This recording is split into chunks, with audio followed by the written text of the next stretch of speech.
pessoal, o Minuto da Terra está aqui acompanhando o Academy 360, esse evento maravilhoso e muito rico em conteúdo das Sementes Estrela. E a gente pegou aqui o Fábio Passos, diretor comercial da Bayer Soja Brasil, para a gente conversar um pouquinho. Fábio, você falou lá na sua palestra sobre o futuro das biotecnologias, né? É um assunto que a gente vai conversar um pouquinho.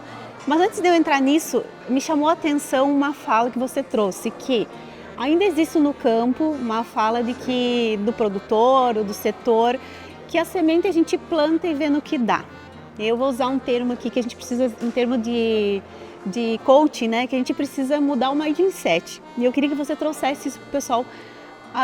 De que maneira que a gente pode focar nisso e entender que a gente precisa olhar mais para a semente, para os processos, né? E realmente fazer essa mudança aí de mindset. Excelente. Eu acho que quando a gente fala de soja, a profissionalização da cadeia na última década foi incrível. A gente está falando de grandes empresas agora que produzem semente. Eu acho que para outros mercados, como milho, por exemplo, já tinha grandes empresas que produziam com uma qualidade, uma assertividade de posicionamento técnico. E para a soja não, a gente tinha empresas de genética que traziam a genética e que a gente colocava numa rede de multiplicadores e falava, olha, vamos ver o que vai ser, qual que é o posicionamento, testa com 10, com 12, com 14. E acho que agora não, agora tem muito mais dado. Eu acho que as empresas têm trabalhado, né, tanto com inteligência artificial, modelos preditivos, que pode ser muito mais assertivo, entendendo não só a soja por si, aquela variedade, mas o ambiente que ela está sendo colocada. Qual o tipo de solo, qual o manejo. Então o nosso grande olhar agora é entender a soja como um dos elementos do sistema, a variedade. Mas de fato o que eu preciso trabalhar é como que eu vou usar a melhor época de plantio, o melhor posicionamento, taxa variável, a gente estava discutindo hoje também, tanto de sementes como da taxa variável de fertilizantes. Então tem muita coisa que está na mão do produtor que não é simplesmente a escolha da variedade e eu vou testar com várias populações. Então eu acho que a gente como indústria tem se preparado mais, né? Uma sementeira como a Estrela também tem trabalhado muito para garantir que esteja mais assertivo no campo. E para mim é isso, acho que a soja hoje ela tem muito mais potencial. Se a gente pega o tripé, né? A gente fala que é a genética, a biotecnologia e claramente dentro a qualidade daquela semente. Então se eu tenho a qualidade da semente, a genética boa e a biotecnologia, a hora que eu abro o saco eu começo a perder. Então eu preciso garantir que daqui para trás o esforço foi feito, mas daqui para frente eu preciso continuar. Então quando a gente olha para isso, por exemplo, a nossa genética pode chegar em 100, 120 sacos por hectare, mas a média Brasil continua por volta de 65, 70. Essa diferença de fato é o que a gente precisa buscar.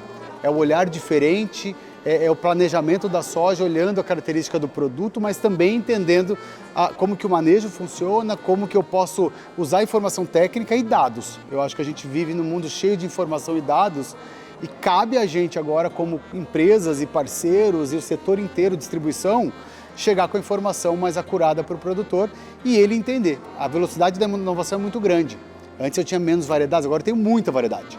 Então ele precisa de novo acreditar nas informações, buscar um profissional de qualidade, né, de referência, mas ao mesmo tempo mudar, como você falou, o mindset, né? Eu preciso mudar o mindset de, olha, deixa eu ouvir, entender e vou acreditar também que tem hoje um setor muito mais profissionalizado do que tinha. Porque são muitos avanços, como você falou, de tecnologias, né, de genética, enfim.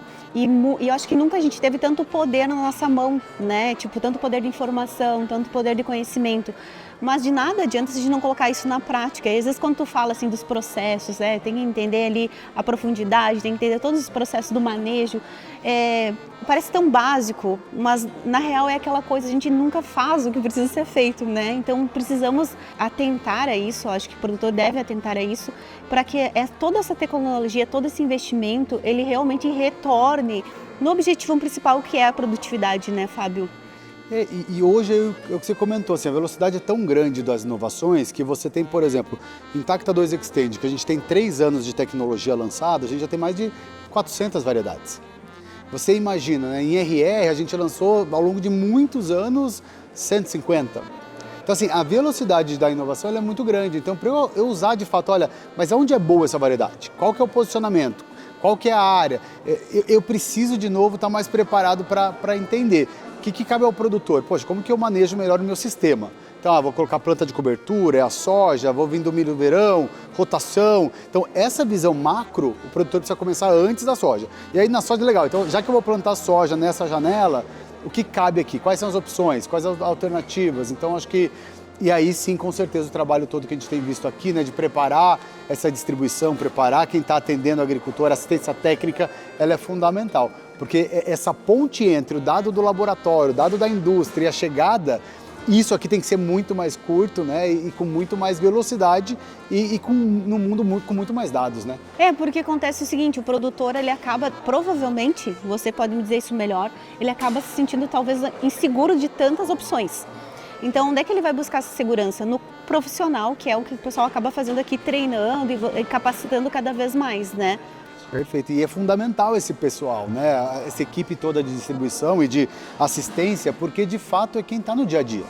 Então, claro que assim, o direcionamento do produto está claro, mas quem entende aquele campo, aquele talhão, com aquela necessidade, com aquelas manchas, com aquelas doenças, é quem vive aquele dia a dia e é o parceiro do dia a dia do produtor, é o vendedor, né? É o recomendante técnico ali. Então a gente entende o papel e estar neste momento falando sobre isso é muito importante. Ao mesmo tempo, acho que tem o lado do produtor também adotar em taxas maiores, né? Porque, por exemplo, eu vou testar na minha área para conhecer. Aí ano que vem, de novo. No terceiro ano eu já perdi, então assim, a gente vai ter que também ser um pouco mais agressivo na linha de, né, mais ágil. A gente vê, por exemplo, nos Estados Unidos, só fazendo um paralelo, o produtor adota em taxas muito mais altas. Ele geralmente adota, né, de 0 para 25% da área, de 25 para 50% e de 50% para eventualmente 80%, 60%. Claro que ele compõe. O brasileiro ele vai de 1 para 10, de 10 para 20, de 20 para 30%. Então, nosso nível de adoção ele ainda é menor. E talvez, por quê? Porque elas têm muito mais lançamentos e historicamente aconteceu dessa maneira. Eu acho que aqui a gente vai viver essa transição, sabe? Eu ia te perguntar se isso aí é mais cultural ou tu acha que é por causa dessa questão aí de ter muitas mais opções? Eu acho que tem as duas coisas. Eu acho que como a gente também, como país, a gente sempre careceu mais de dados, né? Por exemplo, você pega o dado do USDA, que é o Banco Americano, né, de solos, eles têm dados de 30 anos de todos os solos, de todas as áreas dos Estados Unidos. No Brasil, a gente não tem isso. A gente construiu, com uma iniciativa que a gente fez da Bayer, que chama Procarbono, coletando as amostras e qualificando, quantificando nos últimos 5 anos. Mas é menos. Então, assim, a gente como país tem menos dados. E aí eu acho que a velocidade também com que a indústria estava preparada para trazer tanta novidade também era menor. Sim. Então eu acho que agora a gente vai vir para esse outro momento, onde a gente tem mais tecnologia, mais biotecnologia, mais genéticas e esse agricultor também entendendo um pouco mais do valor de adotar. Acho que uma coisa que tem que estar claro é o agricultor brasileiro, ele adota a tecnologia, Sim. ele investe, ele é um profissional. Então isso é muito importante, sabe? A gente vê que ele adota, só que ele precisa ter segurança. Então acho que estar preparado, de novo, vai preparar pessoas para que dê essa segurança, com os dados técnicos de produto e as melhores recomendações, a gente vai mudar esse mindset. É um tempo de investimento, né? É um tempo. E falando um pouquinho só do futuro dos avanços, né, de biotecnologias, eu vi que vocês estão trazendo várias questões inovadoras. O tempo todo a Bayer está fazendo isso, né? E parabéns assim, pela empresa, pela pesquisa. A gente acompanha bastante o trabalho de vocês. Mas eu queria que tu falasse para o público o que vem pela frente, porque a gente viu um pouquinho da tua palestra e a gente fica surpreso com quanta coisa, né? Que às vezes tu fica pensando assim, nossa, isso realmente é possível, né? E a gente, hoje a Bayer é a empresa que mais investe em pesquisa, né? A gente investe 2,8 bilhões de euros por ano. Então, de fato, a gente acredita genuinamente que a transição de planeta ela acontece com base em ciência. Então, a ciência para a gente ela é base e claramente a gente, uma vez que a gente consegue fazer isso e várias vezes fazendo, a gente consegue fazer isso mais rápido. O que tem nos chamado muita atenção é a gente está desenvolvendo novas moléculas químicas, novos produtos, novas biotecnologias, mas a nossa velocidade de entrega está cada vez maior, né? Muito apoiada, né, por inteligência artificial, por modelos preditivos. A gente agora tem o dado, né, o famoso Big Data lá, trabalhando para gerar mais cruzamentos, né, e a gente de fato ser muito mais assertivo do que um processo tradicional. Então, de novo, se a gente faz um retrospecto de 30 anos atrás, quando foi a primeira biotecnologia, é exponencial, é inacreditável. Acho que a gente vive isso como consumidor de celular, de carro, Mas na agricultura isso acontece também. É que às vezes a gente se afasta um pouco e fala, não, mas a agricultura sempre foi daquele jeito. Eu acho que é um tabu, porque eu digo assim, ó, o agro, na verdade, ele foi o pioneiro a adotar a tecnologia, né? Então a gente fala assim, o carro andando sozinho. Gente, máquina já andava há muito tempo atrás. Então o produtor, como você falou, ele é adepto a novas tecnologias e já está isso na cultura há muito tempo. Mas essa velocidade que está acontecendo agora é que dá um pouco assusta e a gente precisa estar preparado para receber isso. Até porque a gente vai conseguir reduzir os nossos custos, vai conseguir exponenciar mesmo a questão da produtividade, evitar desperdício, erro, enfim, né? Então eu acho que esse é o ponto, assim, mas eu vejo que o produtor, ele realmente acessa essa tecnologia muito primeiro do que qualquer outra geração, né? Muito, e a gente vê o Brasil, quando eu trouxe os Estados Unidos, que os Estados Unidos é um país que adota muito, mas o Brasil é um país que adota nas mesmas intensidades. Então o que a gente tem visto, ainda mais, e a gente tem uma agricultura jovem, né? Se você pega a idade média do produtor brasileiro nas fazendas, ela é muito mais jovem do que um produtor americano, por exemplo, ou que europeu, então nem diria. Mas, e as gerações já estão vindo, mesmo que somos mais jovens, já tem gerações ao lado do pai, da mãe, né? Então, assim... A gente está com umas 4 gerações, né, Fábio? Que já estão acontecendo. Então, assim, isso que é o curioso, porque hoje o jovem tem gosto pela agricultura, né? Ele gosta de fazer parte, ele quer entender, vai estudar, mas ele volta. Então, assim... Ele volta, só fazendo um adendo para ti, o jovem volta, a gente percebeu uma vez, uns anos atrás, uma migração do jovem do campo para a cidade, aí era doutor, arquitetura, não fazia agronomia. Perfeito. E a gente percebe aí nos últimos anos uma volta do jovem, já querendo assumir a fazenda, a propriedade e com uma visão muito legal de empreendedorismo. Não sei se tu percebe isso no campo, mas eu percebo muito. E aí a gente começa a ver como que nós estamos preparados, aí eu digo assim, essa equipe técnica, as empresas, para lidar com esses perfis. Porque como a gente comentou antes, a gente está com o vô, com o pai, com o tio, com a mãe, todo mundo ali, cada um de um perfil e de uma geração diferente. Como que a gente conecta, né? Então é um desafio aí, né? E a inovação, ela entra aí, né? Porque assim, quando a gente também está falando de outras gerações, eles também questionam outras formas de fazer. Então, eu acho que a tecnologia, ela também é um componente para isso também, sabe? Então, quando a gente fala da inovação, as gerações e essa aptidão do brasileiro de ter várias gerações na fazenda também traz uma diversidade de pensamento. Isso é muito importante, né? Muito importante. Então, mesmo assim, poxa, talvez um vai estar mais focado na rentabilidade, não podemos perder, o outro vai olhar para a questão da sustentabilidade, mas então vai ser a conciliação, né? Eu não vou escolher, por exemplo, um produto só porque é sustentável. Mas se eu puder fazer uma área mais rentável e que de fato eu reduza a pegada de carbono, que eu coloque mais tecnologia e que eu reduza o esforço manual e que eu coloque... a soma das partes, ela é muito poderosa. Então acho que nós estamos vivendo neste momento. Então quando a gente fala de investimento, de novas tecnologias, para mim é este momento que a gente vive como país. Eu acho que um agro extremamente consolidado, com gerações novas e inclusive fazendo parte disso e com adoções de tecnologias surpreendentes. E com uma expectativa de crescimento muito grande, né? Que a gente sabe o potencial que o Brasil tem aí para expandir e crescer muito mais, né? Muito mais. E a gente, de novo, a gente está conseguindo tirar o melhor de cada hectare. Porque talvez a gente também viveu momentos onde a gente teve uma expansão de fato de área, de cobertura de área. Poxa, vamos aumentar, E hoje a gente está trabalhando naquele hectare. Como que eu trabalho melhor aquela receita, aquele melhor rendimento naquela propriedade, porque a gente também sabe dos desafios de logística, de fronteira, de própria sustentabilidade, de desmatamento. Então, a agricultura brasileira ela é muito efetiva. Então, acho que, de novo, e ela só é efetiva pela taxa de adoção de tecnologia, de genéticas. Então, se a gente tira uma foto do que foi, o que era usado há 10 anos atrás, nada mais está usando. Então, assim, e é interessante, se você voltasse nos últimos 10, nos outros 10, era usado. Então, a curva de troca de produto, tecnologias, princípios ativos, ela foi mudando de maneira muito rápida. Muito rápida. E a velocidade eu ainda acredito que vai ser muito, muito mais rápida ainda nos próximos anos. Cada vez mais rápido. E é aí que a gente traz, a gente lançou o Intacta 2 Extend, que é a terceira geração de biotecnologia há 3 safras atrás, mas a gente já está trazendo a próxima geração. Então, o que às vezes demorava antes 10 anos, 5, 7 anos, agora a gente está falando de um intervalo de 5 anos para a próxima geração. Então, a gente também, como indústria, está preparando para esse momento onde o agricultor também precisa de mais ferramenta. a gente tem visto a questão das plantas daninhas se agravar demais. Eu vi você falar, ia comentar sobre isso, sobre essas resistências que vocês estão trazendo para o mercado e quanto eficiência tem, o que vem aí de diferente para a gente poder combater todas essas questões das plantas daninhas, que é um aspecto natural, mas que a gente está sempre buscando, né, eliminar, não adianta, né? Como é natural, eles vão evoluindo, né? Então, assim, a gente, por exemplo, a gente usou durante muito tempo os mesmos princípios ativos. A gente falava de glifosato, né, Roundup, depois 2,4-D, e várias plantas têm hoje resistências a eles. Então, se a gente pega plantas de grave, né, o pé de galinha, o próprio caruru, que agora tem tomado boa parte do nosso sono, e cada planta de caruru, só fazendo um parênteses, ele gera 1 milhão de sementes.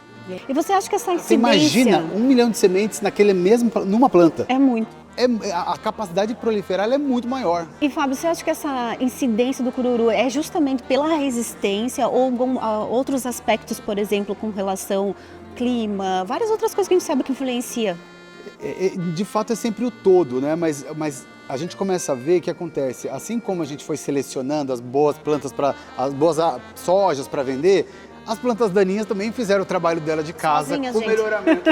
A gente ajudou de certa forma usando a mesma ferramenta. Sim. Porque, por exemplo, olha, como que eu seleciono um produto? Eu vou eliminando. Então eu colocava sempre glifosato, eliminava, sobrava um, eliminava. Então assim, eu fui fazendo uma seleção de resistência. Então a gente vive hoje um cenário onde a seleção foi tão bem feita e durante tanto tempo que hoje a complexidade ficou maior. Então assim, eu não tenho um produto novo para vir e pior, hoje eu tenho manejos em baixa escala, então eu tenho que fazer por um talhão específico, eu tenho que fazer 2 ou 3 entradas, o que vai trazer mais óleo diesel, mais queima de combustível, mais emissão de carbono. Então, a nossa grande discussão aqui é como a gente traz uma solução, ainda com um olhar de escala, que consiga compor com mais herbicidas, por exemplo, que é o que a gente lança dentro da nossa nova geração, que ainda não tem nome comercial, mas que vai trazer 5 herbicidas onde a planta é tolerante. Então eu vou poder fazer combinações de herbicidas de acordo com aquele talhão. Então é uma flexibilidade diferente do que eu tenho hoje, onde eu tenho 2 ferramentas, né, que eu posso usar. E hoje, por exemplo, parte do espectro que é planta de folha estreita, eu não atuo. Eu só atuo em folha larga. Então essa folha estreita ela também vai sobrando e as ferramentas que a gente tem hoje não controlam tão bem. Não consegue atender o todo, digamos. Não consegue. Então, mas é isso, eu acho que é um pouco dessa... Como que a gente prepara para esse próximo passo da agricultura, onde a gente está num cenário de resistência se intensivando e principalmente as plantas que estão sobrando, elas têm uma agressividade muito grande, em multiplicações muito grandes. Então, cravorana, caruru, são plantas que têm muita semente e uma capacidade de crescimento muito rápida. Então, com buva, por exemplo, a gente conviveu. Com essas plantas a gente começa a ver que é mais dificuldade, inclusive está tendo capina manual. Então você imagina a gente voltar numa agricultura onde a gente está falando do futuro, para fazer capina manual de uma cravorana com um caule dessa grossura. Então a gente vai encontrar dificuldades se a gente for por este cenário e não tiver ferramentas. Sim, é um desafio, né? E Fábio, quanto tempo, qual é a velocidade para chegar isso no mercado, essa nova tecnologia? Já tem uma previsão? Assim? A gente deve chegar na safra 27, 28 com a tecnologia, mas a partir dessa safra que vem a gente já vai ver no campo. Então vou ter os primeiros agricultores já utilizando, ela já está aprovada no Brasil, então aprovada recentemente pela CTN-Bio, então já estamos com a aprovação, mas claro que toda a soja nossa ela depende de uma aprovação internacional. Então ainda depende, para comercialização efetiva, ainda da aprovação entre China e Europa, que geralmente são as que a gente acaba esperando, mas a gente já começa a demonstrar o valor para o produtor. Acho que mais importante, né, do que só o lançamento comercial é como a gente prepara essa cadeia para entender o valor da solução, por que eu vou trazer 5 proteínas para proteção de lagarta, como que eu melhoro essa proteção, em que espectro. Então a gente vai ter um tempinho agora nesses próximos 1 ano, 2 anos para trazer o valor e o benefício que a gente vai agregar no mercado. Perfeito. E para a gente encerrar então, Fábio, a gente falou de várias questões importantes, né? Acho que a gente começa a falar e começa a se empolgar, não tem como. Qual que seria a mensagem final assim, para o produtor? Eu acho que até voltando lá no início, assim, com todo esse acesso à informação, a gente sabe até por nós mesmos, o uso que a gente faz de tecnologia, de acesso à informação, como eu falei antes, nunca a gente teve tanto poder de escolha, né? E aí talvez isso seja uma questão para a gente sempre avaliar que tipo de escolha eu faço, qual é o acesso da informação que me ajuda mesmo. Nesse sentido, que recado que a gente pode deixar para o produtor? O meu recado, primeiro, é um agradecimento para o produtor. Eu acho que hoje a gente tem esse país que tem a história que a gente tem para contar como agricultura por causa dessa atitude que sempre teve. Né? Acho que a atitude do produtor sempre foi essa de ser inquieto, ainda quando era inóspito uma região, ele ia lá, colocava uma barraca e resolvia. Quando não dava para plantar, a gente trazia técnica, a Embrapa começava a gerar estudo. Então, eu acho que a nossa história da agricultura ela é contada por grandes pessoas, homens e mulheres que transformaram essa realidade. Ao mesmo tempo, eu acho que a gente também tem nesse momento novamente. Eu acho que a gente está em um momento de transformação muito forte e muito intenso. E automaticamente a gente vê de novo a mesma postura desses produtores que estão buscando mais. A gente está falando de 100 sacos para cima agora, né? 3 dígitos. Então, a gente tem visto produtores nesse lugar, buscando isso dali, trazendo ferramenta, acreditando na inovação e escolhendo. Porque aí talvez a última parte é uma escolha.